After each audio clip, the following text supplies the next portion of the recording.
So I just wanted to give my thoughts on this Toby Turner thing.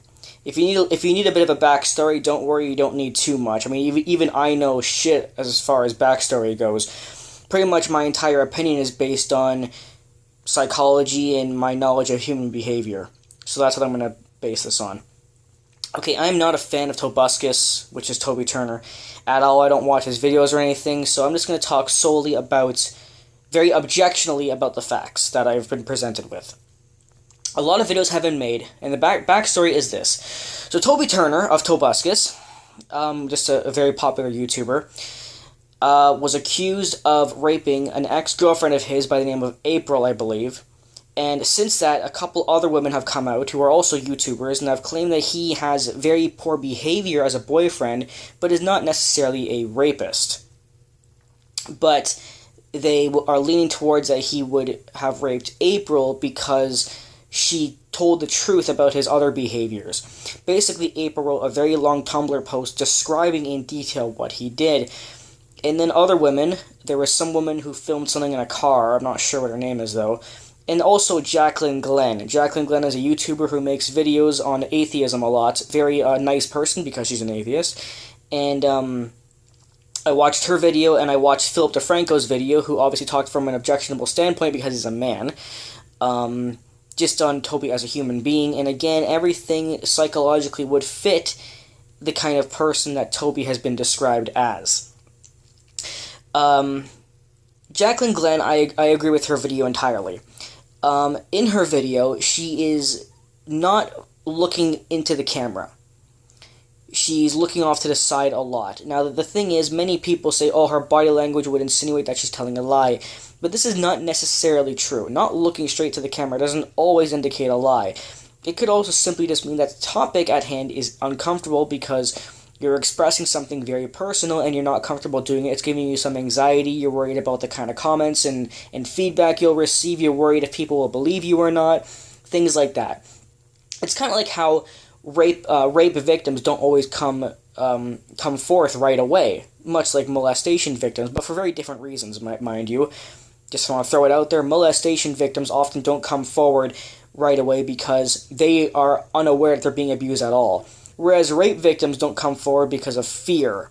But either way, not coming out right away, whether if you're a molestation victim or a rape victim, does not indicate that you are lying. This is a very common misinterpretation between people who see all kinds of rape victims or molestation victims saying, oh, they're lying because they came out 20 years later, but that does not indicate a lie. It is a psychological fact that people take a lot of time, as I said, either through fear or because they couldn't acknowledge that it was abuse at all to begin with. So I do agree with Jacqueline Glenn because of the way she explained things, the way she expressed herself. And then I watched Philip DeFranco's video, who went into detail about Toby as a person and as a business partner and things like that. Now, of course, as I said, I don't watch Toby, so I don't know him at all. But based on the description and how all the descriptions match between what Jacqueline said, between what April said, and what Philip DeFranco said, and probably more people as well, all saying basically the same thing about his personality. His personality would point towards somebody who could, not saying they did it, but could be this kind of person. Let's go into a bit of factors. Toby was described as being somebody who was narcissistic.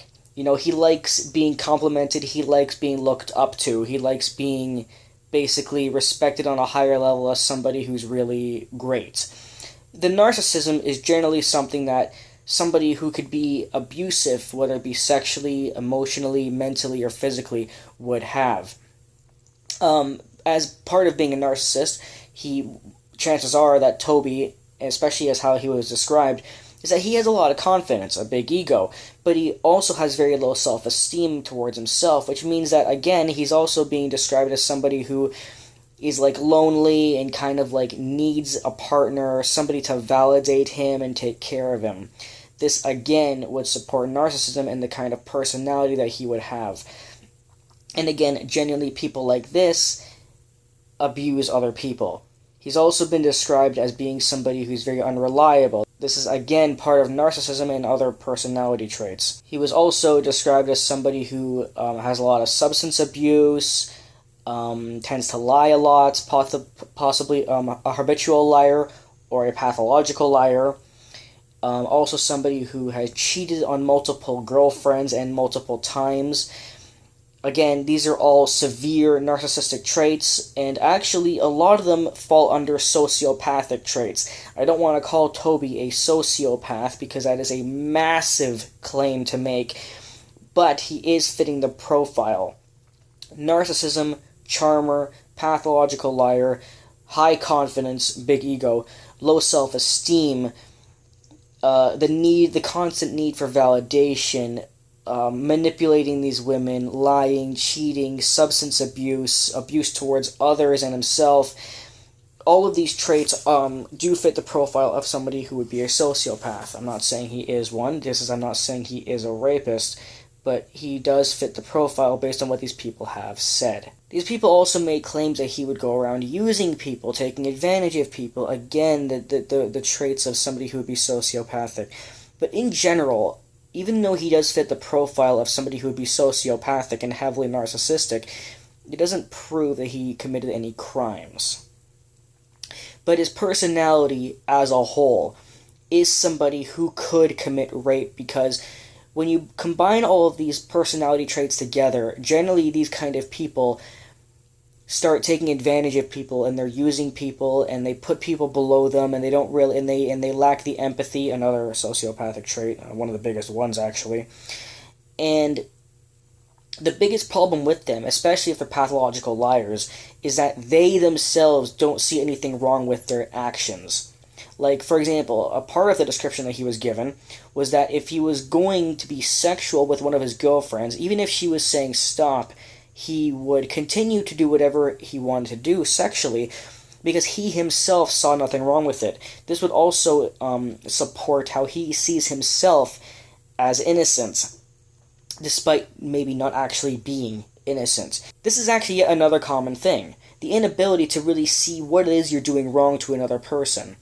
You know, when a person is telling you stop it or I don't like that or whatever, you almost see them as attacking you because you genuinely believe what you're doing is wrong and they're a bitch for, you know, holding you back or stopping you or getting mad at you or whatever. And you end up playing the victim.